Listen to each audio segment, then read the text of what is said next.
오늘 제가 좀 서둘러서 시작을 하려고 하는 이유는 지금 오늘 또 코스피에서 곡소리가 좀 터져 나왔기 때문입니다. 그래서 오늘은요 아주 시작부터 경제평론가 모셔서 본격적으로 경제 소식 좀 패보고 그리고 나서 뉴스 본격적으로 진행을 해볼까 합니다.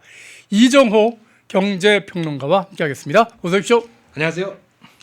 예, 저희 펜앤마이크의 경제TV 경제 4시, 요거 경제독님 4시에 함께 하시는 분인데 오랜만에 나오셨습니다.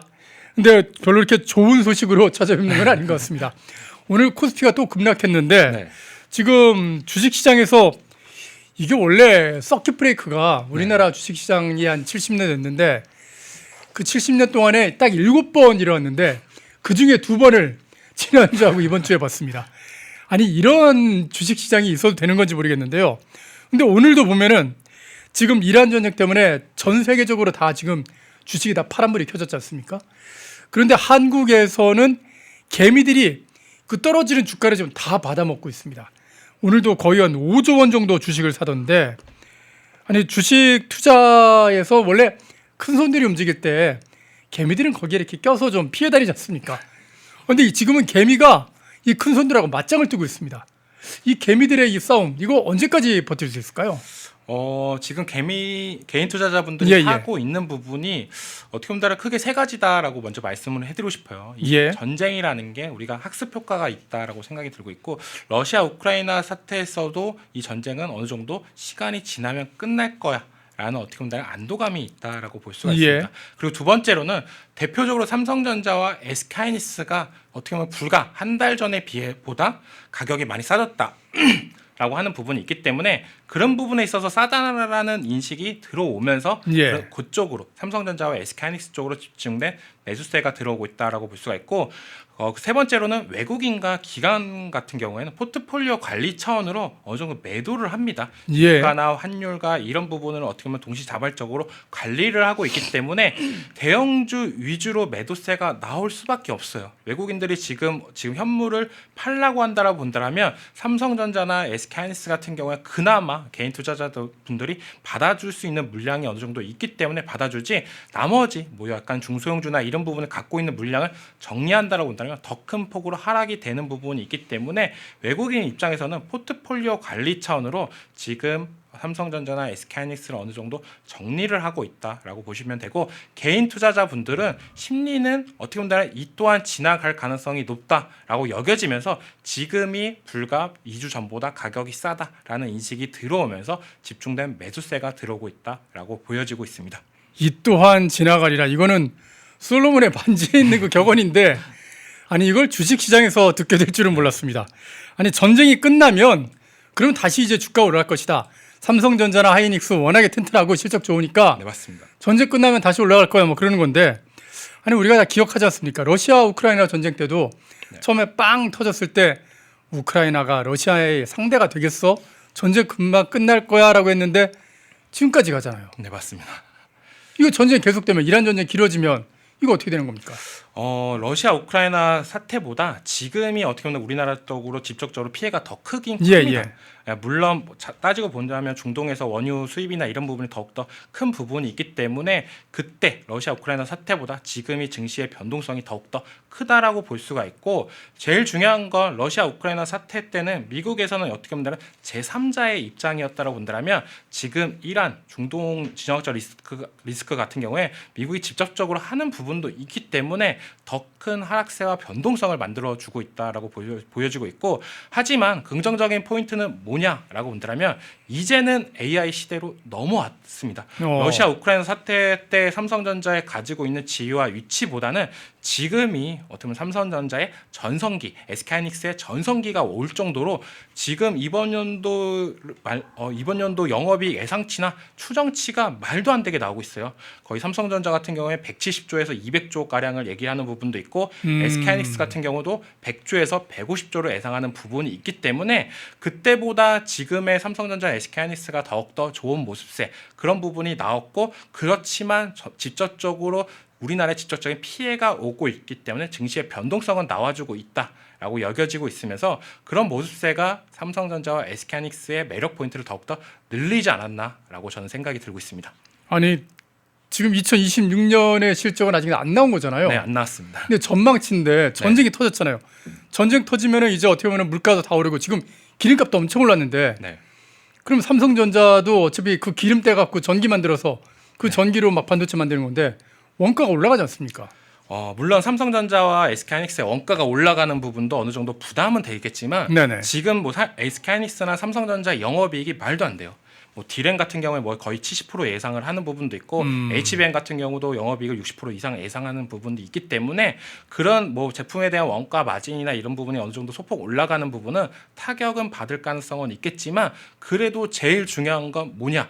이번 연도부터 폭발적으로 올라가는데 지금 SK하이닉스나 삼성전자를 들고 계신 분들이라면 이런 생각을 하실 거예요. 이번 연도 26년도 정말 좋아지고 있어. 25년도 4분기도 실적이 정말 잘 나왔어. 그렇다고 본다라면 지금 파는 것보다는 실적, 1분기 실적은 보고 결정하자는 심리가 조금 더 강하게 들어오지 않나라고 생각이 들고 있습니다.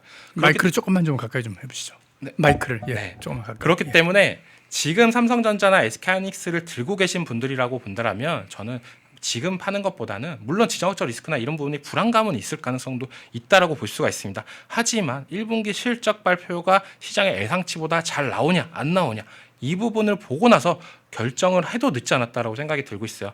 그렇기 때문에 지금 삼성전자나 SK하이닉스를 들고 있는 분들은 실적에 대한 기대치, 물론 예상치입니다. 하지만 이 예상치가 말도 안 되게 차이가 나는 부분이 뭐냐면요. 삼성전자 같은 경우에는 이번 연도 연초까지만 해도 뭐 150조 이런 얘기를 했었어요. 예. 근데 계속 늘어납니다. 그러니까 이 영업이 예상치가 계속 늘어나는 부분이 이 D램의 가파른 상승세나 이런 부분이 시장에서도 예측을 못하는 부분이 있어요. 그만큼 시장에서 D램의 가치 그리고 HBM의 가치나 수요가 계속적으로 늘어나는 부분이 있기 때문에 많은 증권사나 애널분들이 이 삼성전자나 SK하이닉스의 예상치를 못하는 부분이 있고 그런 부분이 이제 삼성전자, SK하이닉스의 4월 초에 이제 잠정 실적 발표가 합니다. 물론 지금 뭐 4월 달이 정말 힘든 부분이 있다라고 볼 수가 있겠지만 그 부분까지 어떻게 보면 투자자분들이 끌고 갈 수 있는 원동력은 실적을 보고 나서 결정을 하자라는 심리가 더욱더 들어오고 있다라고 생각이 들고 있습니다. 실적 발표가 언젠가요? 4월 초에 대다수 이제는 잠정 실적 발표를 먼저 합니다. 거기서 이제는 시장의 예상치 뭐 삼성전자 같은 경우 정말 어떻게 본다면 터무니없는 금액이 나올 가능성이 있다라고 생각이 들 정도로 기대를 해볼 수 있는 포인트가 있기 때문에. 근데 원래 그 기대를 뭐 한 100조 원 나올 거야 그랬는데 한 70조 원 나오면은 네. 그럼 그거 악영향을 미쳤고 오히려 떨어지던데. 근데 지금 같은 경우는 1분기잖아요. 예. 지금 이제 시작인 구간이 있습니다. 1분기 때 조금 시장보다 예상치가 떨어져도 그래도 나올 수 있는 부분이 거의 35조로 예상하는 부분이 있어요. 그러니까 과거에 삼성전자 1년 내내 돈을 벌어도 30조, 40조 벌었던 때가 있었는데 그 부분을 이제 1분기 안에 버는 겁니다. 그렇기 때문에 지금 삼성전자나 SK하이닉스의 주가가 올라가면서 지수가 올라갔던 부분이 있었고 그런 부분을 조금 더 기다리는 부분의 심리가 강하다. 물론 시장 예상치보다 떨어진다고 본다면 주가가 어느 정도 하락은 될 가능성은 있겠지만 그래도 길게 보면은 2분기, 3분기, 4분기까지 그리고 27년도 전망까지도 살아있는 만큼 1분기는 그래도 어떻게 본다면 예상치보다 떨어져더라도 어떻게 확인하고 가자라는 심리가 조금 더 강하게 들어오고 있다라고 생각이 들고 있어요. 4월 초까지는 버텨보자. 1분기 실적 나오는 거 한번 버텨보자. 네. 보고 죽더라도 죽자 뭐 거의 그런 심리신 것 같은데 댓글창에 박정열님 후원 감사드리겠고요. 그런데 말입니다. 이게 지금 진짜 걱정되는 상황인 게 아니 전쟁이 터져도 주가는 결국에는 뭐 기업이 튼튼하면 오를 거야 그런 어떤 믿음이 있다는 거 알겠는데 이게 말입니다. 이게 전쟁이 터져도 막 돈 싸들고 지금 주식 시장으로 몰려가는 거 이해는 되는데 빚을 내는 분들이 좀 많은 것 같습니다. 네. 이게 이제 마이너스 통장 잔액주인데 한 달 전부다. 그러니까 주식을 투자하기 위해서 그런 거라는 어떤 분석이 많이 나오고 있는데 마이너스 통장 수가 몇 조 원이 확 늘어버렸어요. 그리고 이것뿐만 아니라 이 투자자들의 예탁금도 지금 한 달 사이, 그러니까 올해로 그냥 계산을 해도 지금 보시는 것처럼 거의 2배 가까이 이렇게 확 뛰어버리는 그런 걸 볼 수가 있고요. 여기다 더해서 빚으로 투자하는 그 신용 매수 있지 않습니까? 네, 맞습니다. 신용 매수도 지금 33조 원을 넘고 있다 막 그러더라고요. 네. 아니 빚내서 투자하는 거는 글쎄요, 이건 좀 위험해 보이는데 이거 뭐 근데 조금 전에 얘기하신 것처럼 외국인들이 이제 뭐 포트폴리오 관리하는 차원에서 막 지금 뭐 팔고 있는 그런 상황이지 않습니까? 이거 저는 도저히 못 버틸 것 같은데 반대매수 한번 펑 터지면은 와르르 무너지는 거 아닌가요? 네, 맞습니다. 반대 매수나 이런 부분이 터진다라고 본다면 와르르 무너질 가능성도 있다라고 생각이 들고 있고, 그렇기 때문에 지금의 어떻게 보면 대기 자금이나 이런 부분도 계속적으로 살아 있다라고 생각이 들고 있어요.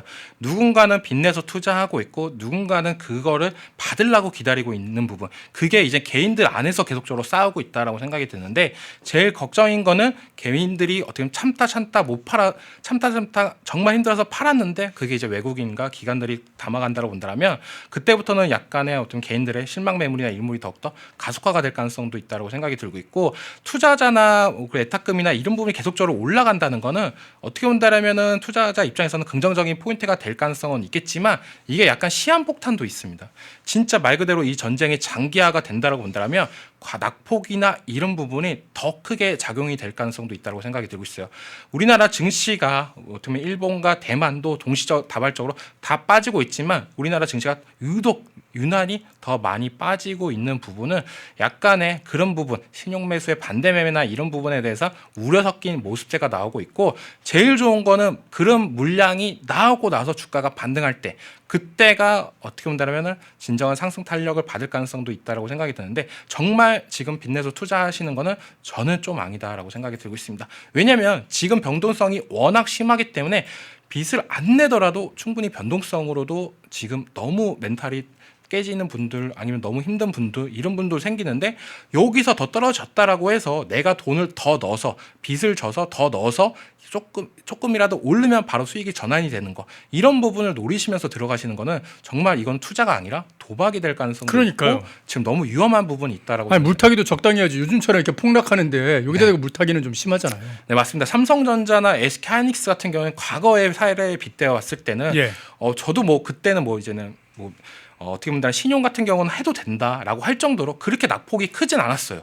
하지만 요즘 삼성전자나 SK하이닉스 떨어지는 거 보면은 정말 가파르게 떨어집니다. 무섭다니까. 뭐 오늘도 막 12% 그렇게 빠지던데. 네, 말도 안 되게 어떻게 보면 우리나라 증시의 시가총액 1등, 2등이 말도 안 되게 뭐 두 자릿수 하락세가 나오는 부분이 나올 수가 있기 때문에 그런 부분에 맞춰서 이제 투자를 하셔야지, 여기서 이 변동성이 강하니까 반등도 크게 올 거야 이러면서 이제는 빚내서 투자하시는 거는 저는 절대 하시면 안 된다. 그게 이제 습관이 들여서 나중에 계속적으로 변동 속에 다 녹아내릴 가능성은 있기 때문에 정말로 그렇게 하시면 안 된다라고 말씀을 해드릴게요. 뭐 빚내서 투자하는 분들은 절대 안 되고, 이미 이제 투자하신 분들, 그래도 이제 뭐 주식시장의 미래를 보고서 투자하신 분들, 이분들이 제일 궁금한 거는 폭락을 할 때 하더라도 도대체 언제 대폭락이 오는 거냐, 언제 나는 주식을 빼야 되냐. 주식은 사는 것보다 파는 게 예술이라고 그러는데, 그 예술의 어떤 그 신호, 대폭락이 올 때는 이런 분위기가 잡히면은 이때는 진짜 빼야 됩니다. 그런 어떤 전조 증상이라고 그럴까요? 그런 신호가 있다면 어떤 게 있을까요? 환율을 보시면 된다고 말씀을 해요. 환율이요? 네, 환율이 지금 뭐 가파르게 막 오른다. 지금 1,500원까지 올라갔는데. 네, 1,500원이 중요한 게 아니라 1,500원 이상을 돌파하면서 이제 그때부터 이제 말도 안 되게 1,530원, 뭐 60원 이렇게까지 가파르게 올라가면 정말 시장의 모습세는 더욱더 무섭게 들어옵니다. 외국인들은 아까도 얘기했다시피 포트폴리오 관리 차원으로 가파르게 팔아 나갈 거고, 팔 수 있는 종목은 뭐 삼성전자나 SK하이닉스, 뭐 현대차 시총 상위 종목이 대다수가 될 가능성이 있는데 그런 종목에서 매도세가 나와준다고 본다라면 이제는 지수도 동반적으로 하락이 되면서 이제 개인들의 이제 신용으로 투자했던 반대매매 물량이나 이런 부분이 가파르게 나올 가능성은 있기 때문에 어떻게 보면 진짜 대폭락의 전조는 환율로 보면 되고, 우리가 그래서 지금 계속적으로 관심 있게 얘기하는 게 환율 1,500원 돌파하냐 안 하냐, 이 부분에 대해서 계속적으로 키포인트로 보고 있는 부분이 제일 큽니다. 아까도 얘기했다시피 환율이 오르면 모든 제품의 원가나 이런 부분을 다 올라갑니다. 아니, 원가만 올라가는 게 아니라 지금 기름값 $100 넘어갔는데 환율이 올라가면 이제 그 $100가 원래는 뭐 예를 들어서 1,400원이니까 $100니까는 뭐 한 14만 원을 사던 거가 이제 15만 원을 줘야지 살 수 있는 게 되는 겁니다. 우리나라 지금 더 가파르게 더 체감이 된다라고 보시면 돼요. 미국 증시 같은 경우엔 지금 뭐 어떻게 본다면 직접적으로 지정학적 리스크나 이런 부분이 있지만 주가나 이런 부분이 생각보다 안 빠지고 있어요. 그런 모습세가 미국 같은 경우에 에너지 의존이 되게 낮습니다. 하지만 우리나라는 정말 큰 부분이 있기 때문에 더 크게 작용이 된다고 볼 수가 있고, 또 환율이 계속적으로 달러 강세나 이런 부분이 올라가고 유가도 올라간다고 본다면 그런 부분에 있어서 환율에 정말 심형차가 올 가능성, 그러니까 1,500원이 제가 생각하는 게 문제가 아니라 1,500원을 돌파하고 나서 가파르게 올라간다라고 본다면 그때부터는 조금 더 무섭게 우리나라만 대폭락의 전조가 나올 가능성이 나올 수가 있다라고 볼 수가 있고, 그런 부분은 외국인들의 이탈이 가속화되고 그 다음에 반대 매매 물량이 폭탄이 투하가 되면서 낙폭을 부르는 모습세. 그러니까 매도가 매도를 부른다고 보잖아요. 그 말이 뭐냐면 내가 팔기 싫은데 파는 부분이 반대 매매입니다. 반대 매매라는 게 일정한 금액 이하로 그러니까 신용 매수했을 때 그렇게 되는 거잖아요. 예. 신용 미수로 했는데 일정한 가격대까지 떨어진다고 본다면 거기서부터는 이제 위험 신호가 나오면서 나는 정말 팔기가 싫은데 억지로 파는 거예요. 그렇다고 본다면 그 물량을 살 사람이 없다고 본다면 매도가 매도를 보면서 계속적으로 떨어지는 모세가 나올 가능성이 있다고 볼 수가 있고, 그런 부분은 맨 처음 전조의 시초는 환율이 제일 키포인트다라고 여겨지고 있습니다. 예, 이보희님 후원 감사드리겠습니다. 삼성전자가 오늘부터 이제 총파업 투표 들어갔는데 네. 이것도 악재가 좀 되지 않을까요? 어떻게 보세요? 이게 지금 시점에서는 정말 큰 악재가 될 가능성이 있다고 생각합니다. 24년도에서도 총파업을 했던 부분이 있었는데 그때도 아마 20 며칠 동안 했던 부분이 있었어요. 이번엔 노조원이 9만 명이래요. 네, 그때랑 지금이랑 다른 모습세가 24년도 때는 삼성전자 그렇게 잘 나가지 못했어요. 아하. 네, 근데 26년도 어떻게 보면 삼성전자의 진짜 최전성기가 온 시점에서 이번 연도 뭐 영업이익 실적이 뭐 170조에서 200조로 예상을 하고 있잖아요. 근데 20일을 총파업을 해서 만약에 생산 차질과 이런 부분이 맞물린다고 본다면 영업이익이 거의 10조 이상이 날아갈 수가 있는 부분입니다. 영업이익이 10조가 날아간다고요? 네, 영업이익이 10조가. 총파업 때문에 생산 차질이나 이런 부분이. 그리고 지금 시점이 무슨 시점이냐라고 본다면 삼성전자가 정말 힘들게 엔비디아에 납품할 수 있는 기회가 생긴 거예요. 그렇죠. 기존에는 뭐 퀄테스트나 이런 부분이 자꾸 안 돼서 했던 부분이 26년도부터 이제 납품을 하는 모습가 나오면서 삼성전자 쓰니까 너무 만족하고 이런 부분이 이제 홍보 효과가 되면서 다른 빅테크 기업들까지도 납품할 수 있는 모습가 나오는데, 그러니까요. 지금 물 들어왔는데 파업을 하면 안 되잖아. 노져야 되는데. 이 기업 뭐야? 왜 우리 거 만들어 달라는데 왜 파업을 하고 있어? 미국 입장에서는 약간 이해를 못할 수도 있죠. 미국이라는 국가가 그런 부분에 있어서 조금 이해를 못할 수도 있는데, 그런 부분을 삼성전자가 어떻게 보면 영업이익도 문제지만 기업 간의 신뢰. 왜냐하면 빅테크 기업들은 납기와 납품 기준일 이런 부분이 정말 중요합니다. 중요하죠. 그런 부분을 못 맞추고 된다고 본다면 신용까지도 잃을 수 있는 부분이기 때문에 이번에 총파업 투표나 이런 부분이 정말 어떻게 보면 삼성전자의 악재로 작용할 가능성이 있다고 생각이 들고 있고, 아까도 말했다시피 이게 만약에 투표가 한 10일 정도 하고 만약에 한다라고 하면 그때부터 이제 불안감 심리가 나오는 거예요. 당연히 오겠죠. 5월달 총파업 5월 말부터 만약에 한다면 5월 말부터 뭐 예상을 하는 부분도 있는데, 왜냐하면 그 전까지 이 파업 기간이 일주일로 끝날지 아니면 진짜 20일로 끝날지 아니면 갑자기 이게 길어져서 그 요구 조건이 보니까 성과급을 하이닉스만큼 달라는 거예요. SK 하이닉스는 성과급 캡이 없는데 삼성전자는 성과급 캡이 있어서 그만큼 못 받았다. 이거 그냥 주고 빨리 그냥 파업 안 하는 게 나을 것 같은데. 네, 맞습니다. 그 정도로 빨리 노사 간의 협상이 빨리 이루어지는 게 삼성전자의 키포인트가 되지 않을까라고 생각이 들고 있고, 이게 통과가 되면 정말 시장의 불안감은 더 쌓일 가능성이 있어요. 그렇죠. 제일 큰 거는 기간이 안 정해진 총파업이라고 본다면 정말 무섭습니다. 일주일 만에 끝날지 3일 만에 끝날지 한 달이 걸릴지 이런 부분을 예측이 안 되는 부분이기 때문에 그 전까지 주가가 힘이 없을 가능성이 있어요. 그러니까 우리가 막상 삼성전자를 투자를 하려고 했는데 1분기 실적도 잘 나왔어. 근데 2분기 실적에 대한 우려가 생기는 거죠. 1분기 잘 나왔는데 2분기는 파업이 있네. 근데 이게 언제까지 진행이 되지? 이런 부분에 대해서 불확실성이 생긴다고 그러면 투자자 입장에서는 정말 악재가 크게 작용이 될 가능성이 있다라고 생각이 들고 있고, 그렇다 본다면 반대적으로 우리가 조금 더 생각을 해봐야 되는 거는 삼성전자와 연관성이 있는 로봇 관련 기업들도 유심히 지켜보시면 돼요. 연장이 되니까 어차피 연결이 될 수 있으니까 삼성전자가 휘청하면은 다른 기업들은 그냥 바로 다 무너질 수 있다. 네, 맞습니다. 그런 부분까지도 보시고, 이제는 뭐 현대차에서도 휴머노이드 산업이나 이런 부분을 가속화를 시켰잖아요. 그렇죠. 삼성전자도 휴머노이드 산업이나 이런 부분을 더욱더 가속화시킬 가능성도 있기 때문에 이번 총파업 관련해 가지고 이슈가 분다고 본다면 로봇 관련주들도 어느 정도 훈풍이 불면서 올라갈 가능성도 저는 있다라고 생각이 들고 있습니다. 지금 뭐 댓글창에서도 말씀을 하시는데 내일부터 노란봉투법 시행되지 않습니까? 네, 맞습니다. 이거 노란봉투법 시행되면요. 노조한테 그 책임도 못 불러요. 어떻게 보면은 삼성전자 노조가 반도체 장비를 점거해도 그거에 대한 책임을 물을 수가 없기 때문에 마음 놓고 파업한단 말입니다. 이거 뒷감당 어떻게 될지 진짜 모르는 그런 상황이네요. 좀 걱정되는 그런 상황이고, 어쨌든 이런 상황 속에서 아까 잠깐 뭐 얘기도 했지만은 지금 국제유가가 만만치 않게 올라오고 있습니다. 네. 그러니까 뭐 지금 이미 WTI 서부 텍사스산 중질유나 그리고 저쪽 브렌트유, 북해산 브렌트유 같은 경우는 100달러를 좀 뚫어버렸는데, 한국 같은 경우는 이제 두바이 가장 많이 이제 수입하는 게 중동 원유지 않습니까? 중동 원유는 지금 아예 공급이 지금 끊겨버리는 그런 상황이잖아요. 네, 맞습니다. 그래서일까 지금 서울 휘발유값 지난주에 1,800원 돌파했다 그랬는데 이제 2,000원을 눈앞에 두고 있는 그런 상황입니다. 근데 제가 좀 이렇게 좀 찾아보니까, 아니 우리나라는 이렇게 석유값이, 그러니까 휘발유값이나 경유값이 엄청 빠르게 올라가는데, 일본은 생각보다, 일본도 우리나라만큼이나 중동 원유 의존도가 굉장히 높은데, 네, 맞습니다. 일본은 기름값이 그렇게 많이 안 오른다고요? 일본 같은 경우에 정부에서 예. 정유사들한테 이제 보조금 지급인가 뭐 이런 부분 얘기가 나와주면서 예. 어느 정도 안정화가 됐다라고 생각이 들고 있어요. 하지만 우리나라는 반대로 이제는 뭐 최고가 뭐 이런 얘기가 나오고 있잖아요. 최고가 이상으로, 그 가격 이상으로 못 팔게 하겠다라고 예. 하는데, 얘기가 나오는데 이게 정말 어떻게 보면 잘못됐다라고 저는 생각이 들고 있습니다. 예.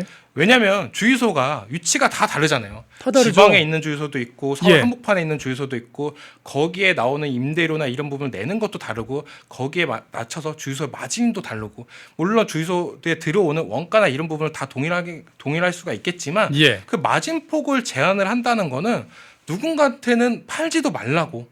누구는 손해보고 팔라는 얘기지 않습니까? 네, 그러니까 이 가격대 최고 가격이 만약에 계속적으로 얘기가 나오는 게 하루마다 가격이 달라지는지, 이런 부분도, 유가는 계속적으로 오늘은 얼마에 팔아 이렇게 되는 거니까. 네, 유가는 계속적으로 하루마다 변동성이 있게 변하고 있는 추세인데, 여기서 어느 날은 이 가격에 팔라고 그러고 어느 날은 이 가격에 팔라고 한다면, 제가 만약에 주유소 사장 입장이라고 본다면 손해 보면서 팔 이유가 없다. 그러면 그 어떻게 보면 그 불편함은 이제 다 우리들이 다 껴내야 될 수가 소비자들이. 있지 않나라고 생각이 들고 있고요. 이런 부분은 과거에 했던 것처럼 조금 더 신속하게 이런 대응 말고 다르게 대응을 해야 된다라고 저는 생각이 들고 있고요. 이 최고가를 하는 부분에 대해서 좀 의아한 부분이, 주유소 마진이 그렇게 크지가 않아요. 그 제가 좀 찾아보니까 리터당 기름 1리터 팔면 주유소가 한 40원 먹고, 네. 그리고 정유 회사가 한 50원 먹는 그런 구조라고 하더라고요. 네, 정말 이게 마진이 뭐 진짜 주유소가 큰 폭으로 번다 뭐 이런 부분이 아니라, 진짜 주유소도 어떻게 보면 힘겨운 서민 중에 서민인데, 예. 그런 부분에 있어서 주유소 이렇게 넓은 데다 주유소하니까 부자일 거야, 돈 많이 벌 거야, 이렇게 하는 분들도 있는데, 실질적으로 제가 주유소 하는 분한테 물어봤어요. 주유소 정말 뭘로 돈 버세요? 돈 많이 버시겠어요? 그러니까 저희 진짜 세차비로 돈 벌고 있습니다. 세차비 요즘 진짜 비싸요. 네, 세차비 요즘에 뭐 4,000, 5,000원 하잖아요. 자동 세차다가. 자동 세차 그 정도로 5,000원 하죠. 자동 세차로 돈 벌 정도로, 이제는 진짜 주유소는 정말 이걸 싸게 팔면서 세차를 해야 그나마 돈을 벌 수 있는 부분이 생겼다라고 볼 수가 있기 때문에, 예. 지금 주유소 관련된 정책이나 이런 부분은 제가 봤을 때는 정말 잘못된 정책이지 않나 라고 생각이 들고 있어요. 아까 일본 얘기 잠깐 해주셨는데, 네. 일본 같은 경우에는 지금 이제 보조금을 줘서 정유 회사가 어떻게 보면은 싼 가격에 그 휘발유를 공급할 수 있게끔 이렇게 해주는 거지 않습니까? 그래서 일본 같은 경우 지금 휘발유 값이 한 1,400원, 1,500원 그 정도 수준에서 지금 결정되고 있는데, 한국은 지금 이제 2,000원 가까이 나오는 겁니다. 네. 그렇다면 우리도 좀 일본처럼 뭐 보조금을 주던가 아니면 유류세를 깎던지 그렇게 하면 되는 거 아닌가요? 그게 제일 좋은 방법이다 생각이 들고 있어요. 그러니까 우리나라 같은 경우 유류세나 이런 부분을 깎아주면 충분히 예. 가능하고, 이번에 얘기가 나왔던 게 뭐 100조 투입하면서 증시 안정화하고 뭐 유가 안정화 시키겠다라고, 주가 안정화 시키겠다. 그런 예. 얘기를 했었던 부분인데, 왜 유류세 절감만 시켜주면은 우리 분들이 다 마음 놓고 자동차나 이런 부분 안정화가 되면서 될 가능성도 있고, 예. 정말 유가가 올라가면 문제가 되는 게 뭐냐라고 한다면, 이제 운송업을 하시는 분들이에요. 우리나라 지금 택배 왕국이지 않습니까? 네, 그런 예. 분들이 손실이 더 커집니다. 그렇죠. 기름값이 올라가고 예. 이런 부분이 가속화가 되면 커지는 부분이 있는데, 그렇다고 본다면 그런 부분들이 이제 파업이나 아니면 일을 못 하겠다라고 뭐 나앉거나 이러면 가격이 더 올라가요. 기존의 운송비가 3만 원이면 갔던 게 이제 5만 원, 10만 원 이렇게 올라가는 부분이 발생을 하고, 그런 부분이 더 올라간다면 이제 서민 물가나 이런 부분이 더 올라갑니다. 이번에 유가 최고가로 막았는데 그렇다고 본다면 여기서 이제는 더욱더 가속화가 되면서 다른 가격대까지도 올라간다면 이제 다 이제 정부에서 가격을 만들어줄 건지 저는 그것도 이게 말이 안 된다라고 생각이 들고 있어요. 그러니까 유류세 절감만 시켜주면 다 해결되는 부분이고 어느 정도 정부에서도 그런 대책이나 이런 부분을 한다라고 100조라는 금액에 대해서 언급을 했는데 유류세는 정작 안 건드리고 다른 걸 하고 있는지 이런 부분에 대해서 참 아이러니합니다.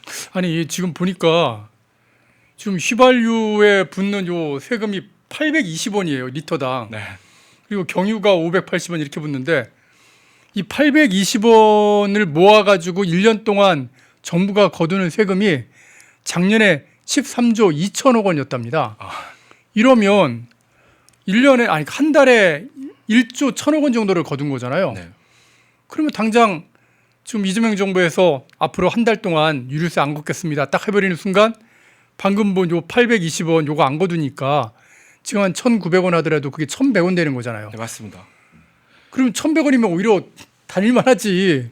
근데 이걸 왜 안 한 거예요 도대체? 이게 어떻게 보면 전 정권에서 유류세 그때도 러시아 우크라이나 사태 때도 했었습니다. 윤석열 정부 때 했죠. 윤석열 정부 때 하면서 어떻게 보면 우리가 그래도 유가가 올라가니까 그래도 유류세 안정화나 낮추면서 어느 정도 우리가 마음 편하게 혜택을 받았다라고 생각이 들고 있어요. 예. 근데 그 금액이 생각보다 크지 않는데 얼마 안 우리한테 돼요. 실질적으로 느끼는 체감은 정말 큽니다. 그렇죠. 네, 유류세 올라가면 또 걱정하는 게 뭐냐라고 본다면 실질적으로 기름값이나 이런 부분이 기름 가득 넣었을 때 뭐 10,000원, 20,000원 차이겠지만 네네. 사람들의 심리가 달라져요.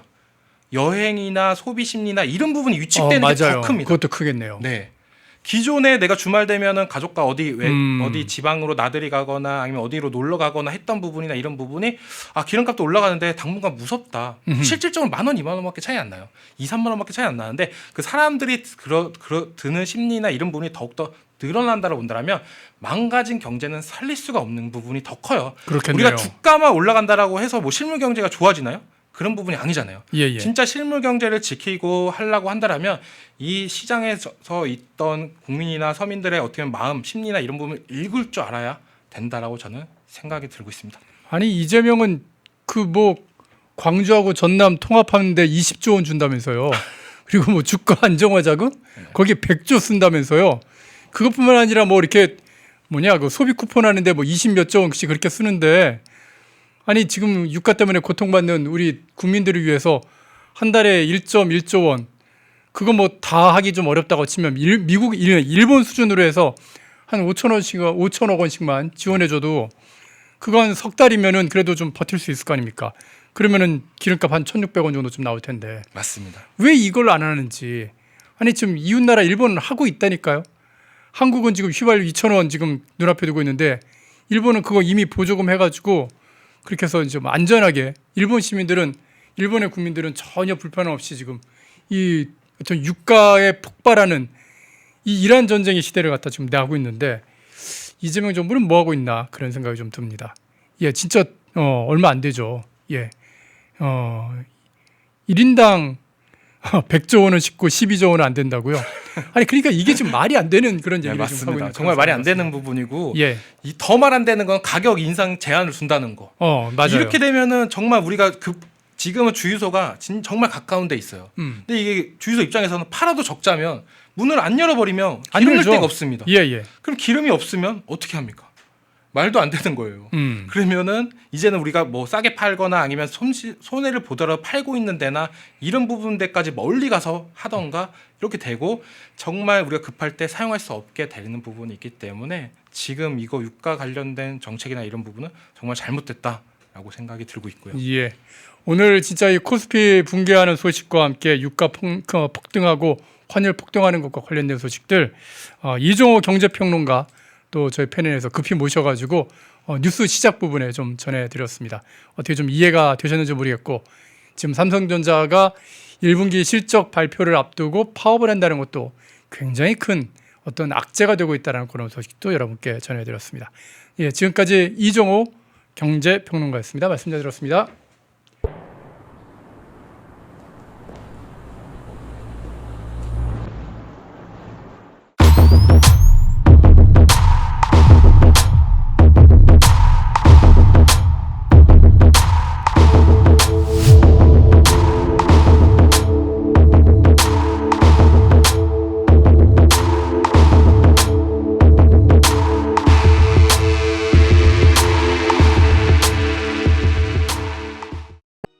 펜앤마이크에서 추천하는 영상도 보고 가세요.